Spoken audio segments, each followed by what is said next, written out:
साथियों नमस्कार। मैं रविंद्र चंद्र गुप्ता, आप सबों का वीडियो में स्वागत है। साथियों, आज संपादकीय में बरसात में शहरों का हाल पर विचार करेंगे। साथियों, यह राहत की बात है कि देर से आए मानसून ने पूरे देश को कवर कर लिया है। बीते कुछ दिनों में मानसून देश के उन हिस्सों में भी पहुंच गया जहां उसके पहुंचने को लेकर आशंका उत्पन्न हो गई थी, लेकिन इसी के साथ देश के अनेक शहरों से ऐसी खबरें आना चिंताजनक भी है कि पहली बारिश में ही जल जमाव, ट्रैफिक जाम आदि के कारण लोग त्रस्त हुए हैं।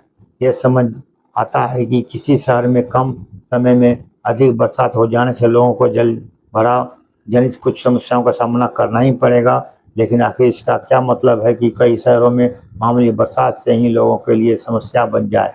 यह निराशाजनक है कि हर वर्ष बरसात में हमारे छोटे बड़े शहर तमाम समस्याओं से घिर जाते हैं और गलियों से लेकर प्रमुख मार्गों तक पानी में जमा होने के कारण केवल आवागमन की ही बुरी तरह बाधित नहीं होता, बल्कि कई छोटी बड़ी घटनाएं भी देखने को मिलती हैं। कई बार इन दुर्घटनाओं में लोगों की जानें भी चली जाती हैं, जिससे बड़ी विडंबना और कोई नहीं हो सकती कि जिस बारिश की प्रतीक्षा हो रही होती है वो मुसीबत का जरिया बन जाती है। इसका मुख्य कारण शहरों का नियोजित ढंग से विकसित न करना और विशेष रूप से बरसात जल निकासी के उचित प्रबंधन न होना है। बस मानसून के आवागमन के पहले ही ऐसी खबरें आती है कि स्थानीय निकाय जल भराव से बचने के उपाय करने के साथ नालों की सफाई करने में जुट गए हैं, लेकिन आमतौर पर पहली बारिश ही इन दावों को पोल खोल देती है। यह पोल इसलिए खुलती है कि क्योंकि नगर निकाय अपना काम सही तरीके से नहीं करते।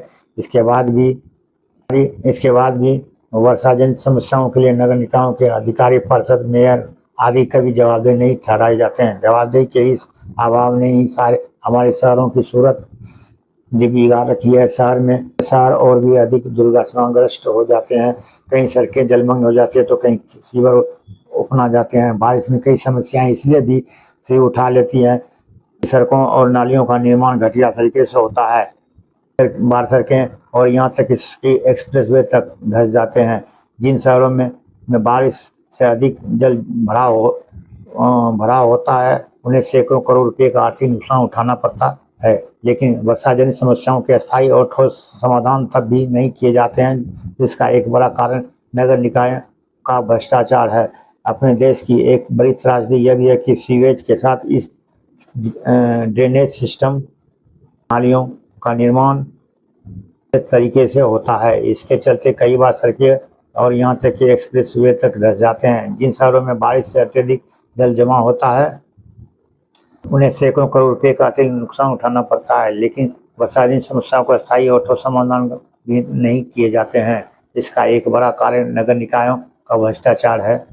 अपने देश की एक बड़ी त्रासदी यह भी है कि सीवेज के साथ ड्रेनेज सिस्टम दोयम दर्जे का है। स्थिति यह है कि शहरों के विस्तार के क्रम में नए विकसित इलाकों में भी जल निकासी के उचित उपाय नहीं किए जाते हैं। इससे यही लगता है कि देश में सुनियोजित नगर नियोजन नाम की कोई चीज़ ही नहीं रह गई है।